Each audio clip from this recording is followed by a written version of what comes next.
Welcome back to What It's Really Like to Be an Entrepreneur. I'm Vincent Lanci, speaker and author of the book Left for Dead, A Story of Redemption. Want to know what it's really like to be an entrepreneur? Well, you came to the right place. Whether you're already an entrepreneur or looking to start your journey tomorrow, or just someone who needs a little extra motivation to get through the day, this is the perfect podcast for you. This is the place where you will learn exactly what it's like in the world of entrepreneurship and hear authentic stories of entrepreneurs grinding on each episode. My goal for this podcast is to help you realize that giving up is never an option. If you missed the last episode, be sure to download it after you tune in today. Before I introduce my guest, I'll share another entrepreneurial journey to inspire you all. I will now introduce the story of Jeff Smith, who is the co-founder of Smule, and I found this article over on Forbes. I chose this article because he's a career entrepreneur and there's a lot of lessons because he's been running his own co-founded business for 24 years and actually sold one to Google. I thought this was a good point to include because a lot of you listening and learning entrepreneurship and think it could happen overnight or so short term, but he's been working over 2 decades to finally find one company he wanted to hold on to. And now he's the CEO and co-founder of Smule, which allows users to create and share data to connect through music. The article calls Smule a, quote, testament to the intrinsic human love for music, especially when the power to share and collaborate is placed in our hands. And at the time this article was written, it said Smule has grown close to 70% year over year for 7 years. Something else important, everybody listening, is consistency with your product and being able to pivot. The article, I'll end this right up with the article even talking about why he hasn't sold this business. And he said simply, it's special because he's raised over $75 million from investors and hit 100 million run rate in sales with 1.5 million paying subscribers at this point. Thomas, what do you like best about his grind? Well, what I like about that is that he focused on one thing and stuck with it. You know, I'm always struck when I hear people say, well, yeah, I'm a serial entrepreneur. I've done 40 or 50 businesses. And it's like, no, that's a serial killer, not a serial entrepreneur, right? It's you get the idea and you've got to bring it to fruition. And here's somebody that, is really passionate about what he's doing. He realized that if you work like a dog for years and years, sooner or later, somebody will recognize you as an overnight success. I love the way you put that, trial and error, failure, taking a piece of that failure, apply it again, keep going. And he finally created something. I was pretty astounded by the numbers. I mean, on average, it said the community will play 20 million songs per day. And this article is a few years old. So I'm sure it's quite high now. Yeah, and it's interesting. I had not heard of Smule before, but there you go. And they've got $100 million run rate, and so you think about it. I'm going to see him a year from now, when it's $200 million run rate, and go, wow, he's an overnight success. I never heard about him. Well, there's clients that were with him on the first million that say, oh, I remember then, or investors that say, I remember when. I love this part of the show because I learn something new and I get to teach, hopefully, my listeners something new. Every different industry I learn, like for this show, I bring on as many different industries as I can because the perspective you can gain in entrepreneurship, you never know we're going to get that golden nugget. But that voice you all just heard, that's the sound of today's guest. And no surprise here, I met Tom through networking. Tom is the CEO, or as he says, Chief Evangelist Officer of Interview Valet, and founded this company back in 2014. That's right, 2014. So today I have the honor of interviewing a podcast pioneer. A little bit about his company. Interview Valet is the leader in podcast interview marketing, where they use targeted podcast interviews to talk directly to your ideal customers. It's a full service package over there, Interview Valet, as they take care of everything but the speaking. Podcast guest appearances are a cost-effective, fast, and scalable way to reach your ideal prospects. Tom has found that traffic from podcast interviews convert 25 times better than blogs. So this is an important episode for you all today. Interview Valet goes beyond just making a connection between the host and guest. And allow me to now introduce Tom Schwab. Tom, thanks for coming on my show. Vincent, I am thrilled to be here. Great. Tom, would you mind please previewing your story just a little bit before we get started, but don't give too much of your entrepreneurial journey away?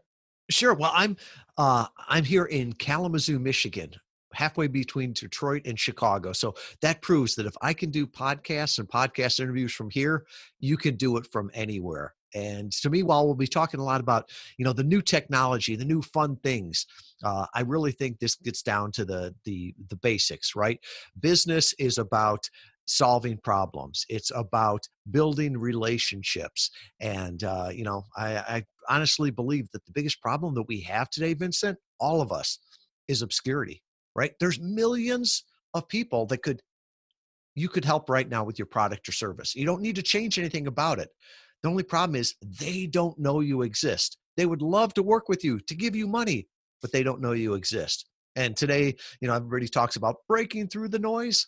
Actually, I think that's laughable, right? Most of us are just adding to the noise. And to me, it's much, much better to get in on the conversation, to get introduced by a friend of theirs. And that's the best way to build a business. And I think podcast interviews is an easy, scalable way to do that.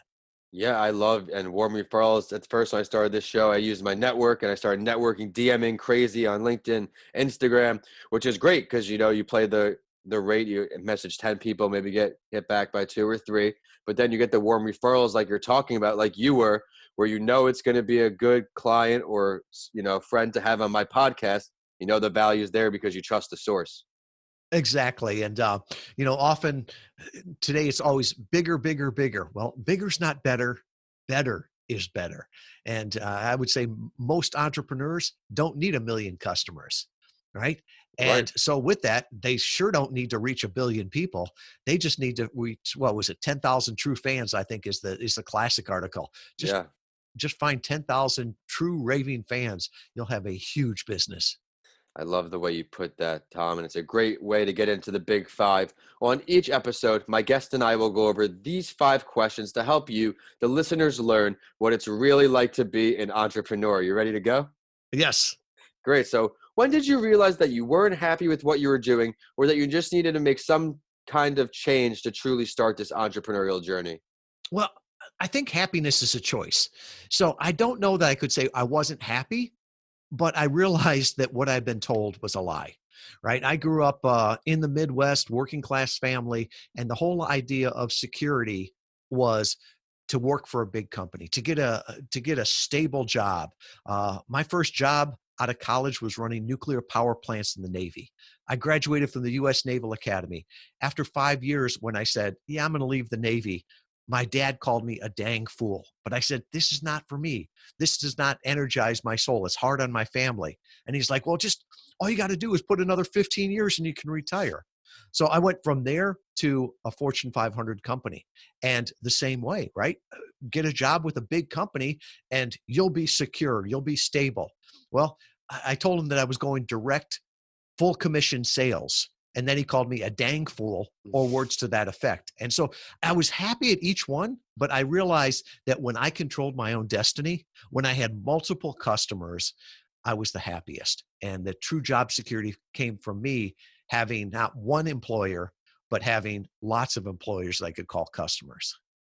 You know what? You follow your passion. I was similar boat. I was in these financial firms and it was great earning that money right away. But if you apply that passion that you have for your own business, great things can happen. Like, look what's going on with Interview Valet.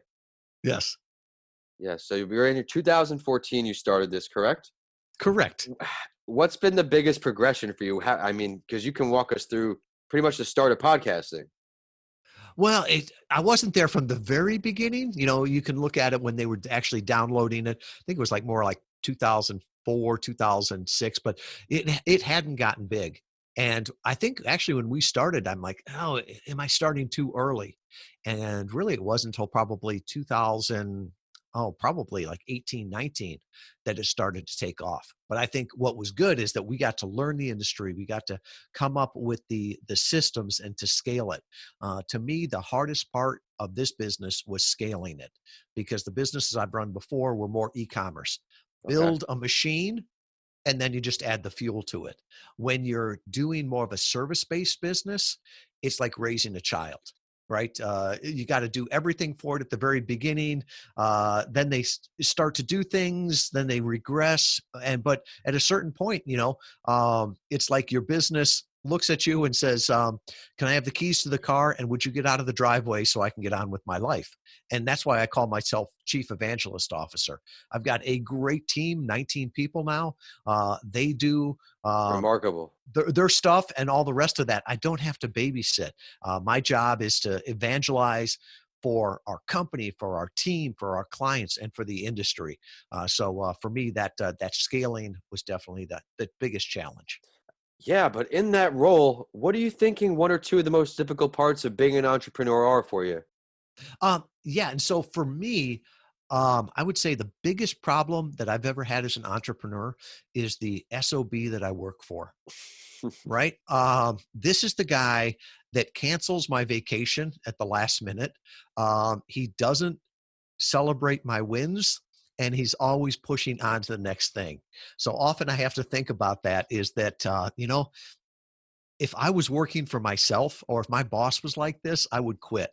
So I have to remind myself to celebrate the things as you go along, to realize that this is a marathon, not a sprint.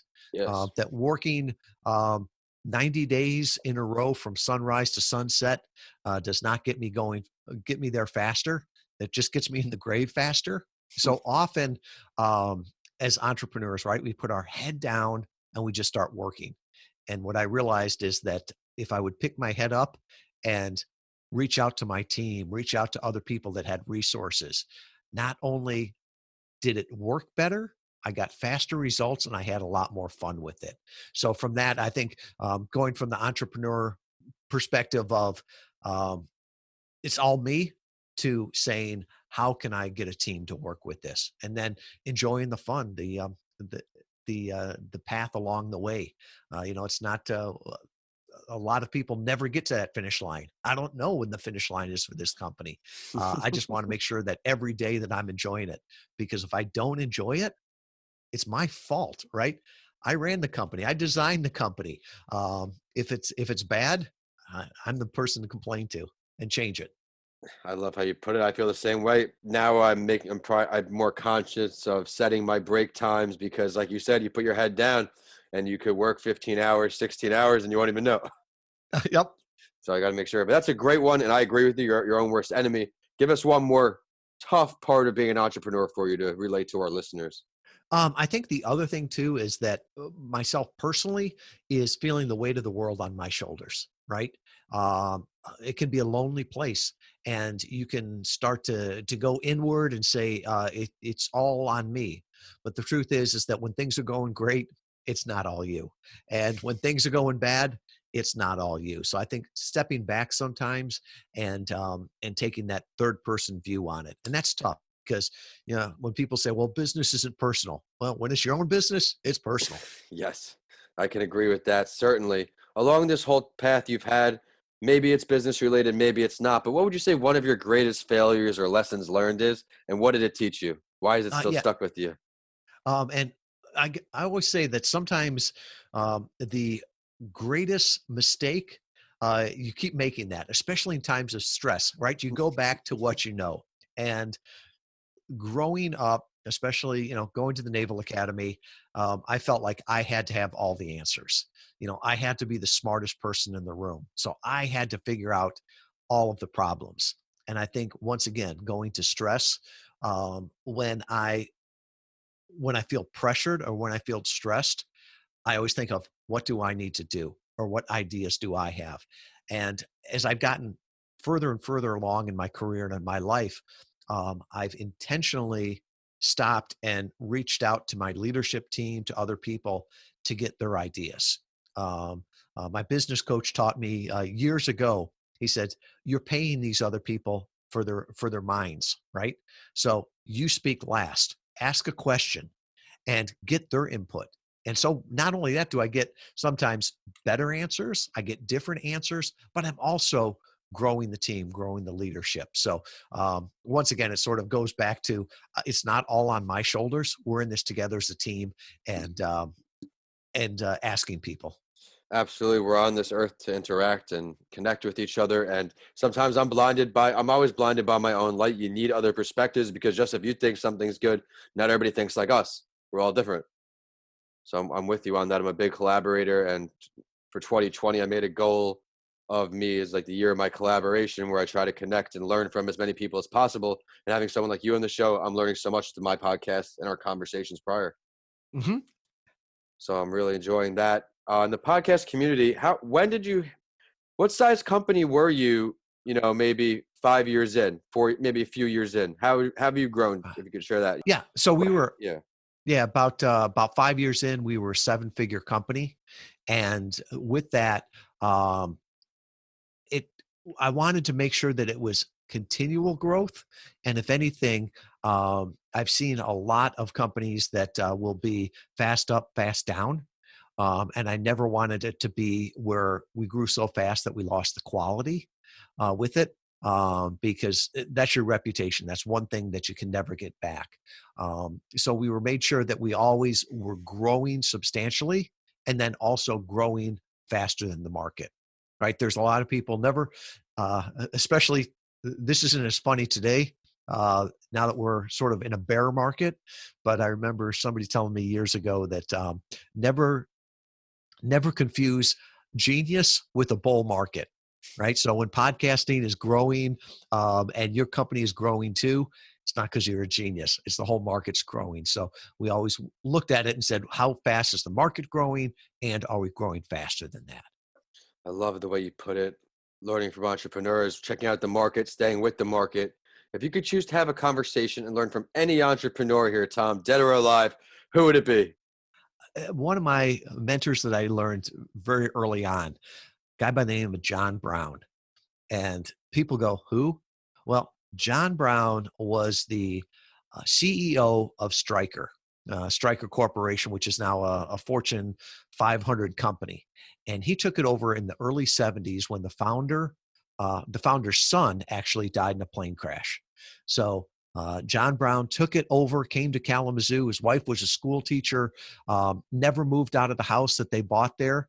And he grew that company. And it was the first company that grew 20% year over year, continually for 20 years.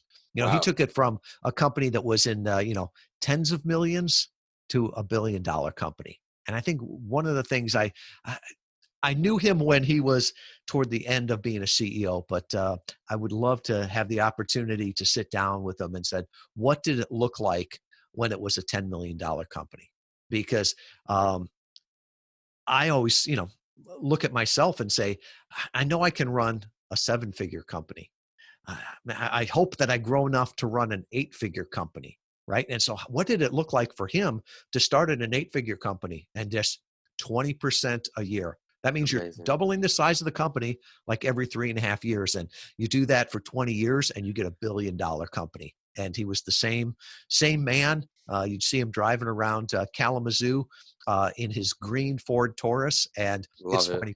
To this day, people don't know who he is, but if you look on the Forbes richest list, he's above the Ford family.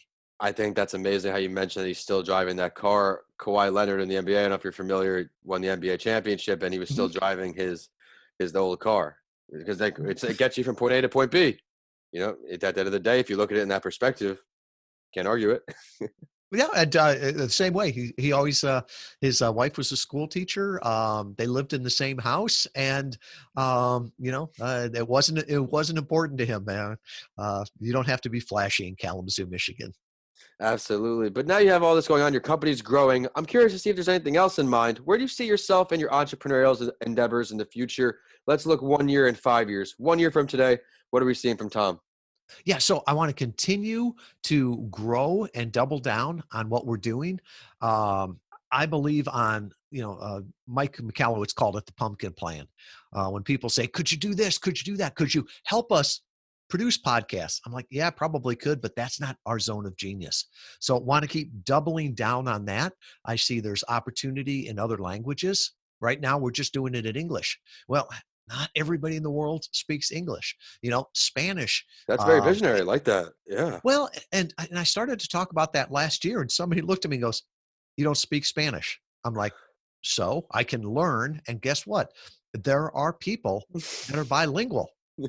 and what we have here could be used for other languages. And more people in the world speak Spanish than speak English. I see that as Um, a big thing. I think that could really take off. so that's something that we're looking at on how to do that, but we want to make sure that we've got it in the same quality. So I I would say in like that. 5 years, I think when you're gonna go to Interview Valet, you're gonna pick what language you want to work in there too. I mean, that'd be huge. And I mean, to scale that, I mean, it has a need in every language. It's just, I guess, how do you attack that need? How you fill that need? Hmm. And yeah, I mean, that would be crazy. I mean, because I think once you open it up to Spanish and you see the retention from that new market, what would be the second language if you had to pick one more? What would be next up?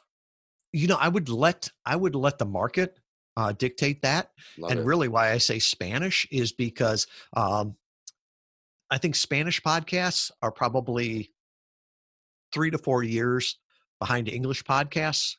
No disregard or anything like that to that part of the world, but I think we're gonna see great growth there. And then I would see what other ones are in there. I believe China or Chinese is probably the next one after that. But Yeah, it's interesting. There are more people listening to English podcasts in China than there are in the United States. come on. So Himalaya shared that information. So I don't know. Wow. Got an opinion. I let the market tell me what the answer is. As a smart businessman. But Thomas, thank you so much for coming on today. I know our listeners are going to see all the value in your show today. I like how you ended with the big vision, how coming soon it might be multiple language, kind of like a Rosetta Stone for your entrepreneur to choose a hometown guy. I love that. And I really enjoyed how you said you put the team around you because you credit the people around you. And if you ask any successful business owner, really, they're going to credit their great team because you could be a Tom Brady, for example, and if you don't have the correct team around you, like last year, you don't have it. So I love the leadership there. And you also said, enjoy the fun that you have along the way. I think that's very, very vital towards any business owner's workday productivity, mental health, and enjoyment. But it's time for the last word. Is there something you want to share with everybody listening on today that we didn't get to touch on yet? Yeah, and it's something that's near and dear to my heart. Is that what's ordinary to you is amazing to others, and what you have learned could really help a lot of other people. And today, it's never been easier to do that. Being a podcast host, being a podcast guest, leaving a Facebook message, doing that. And so I would just say that we're blessed to be a blessing. So if you've been blessed to learn things, make sure you pass that on to other people. What's ordinary to you is amazing to other people. And if there's any way that we can help you at Interview Valet to get that message out as a podcast guest, we'd be happy to talk with you and see if podcast interview marketing might work for you. And it's a perfect time to ask you to please share your professional social media, your website, or ways for listeners to request these services, follow your endeavors. Oh, yeah. So I'll make it easy here. I know as you're listening to a podcast, you're not writing everything down. So Vincent will make it easy. Let's just go to Interview Valet with a V .com/Vincent. And everything that Vincent and I talk about will be here. I'll put all my social media there. I'll put a copy of my book, Podcast Guest Profits. I sell a whole lot, but I give away a whole lot more. That'll be there, and all my contact information. So you don't have to figure out which Tom Schwab in Kalamazoo it is. You can just go to I love that. interviewthevalet.com/Vincent. Thank you for sharing that, Tom, and I'll be sure to post that on my statuses and in the episode episode description. But be sure to also check out the show on Instagram and Facebook and LinkedIn at Your Favorite Morning Podcast, and we're on Twitter at Podcast by Lanci. Of course, my handles are at Vincent A. Lanci on all social media and YouTube, and my website is vincentalanci.com. Be sure to check out my book, Left for Dead, A Story of Redemption, on Amazon now, but be sure to DM me or email me because I want to hear what you think. If you enjoyed today's episode, please continue listening and rate What It's Really Like to Be an Entrepreneur 5 stars. I work hard to find value delivering stories for you on each episode. And as always, I will end the show with a quote that inspired me and know it will for you too. This one is from Jeff Smith, founder and co-CEO of Smule and today's Entrepreneur Lookup. He said, culture requires more than a vision and values. It requires complete alignment on your team to those values. Thanks for listening, and I'll see you all on the next episode of What It's Really Like to Be an Entrepreneur.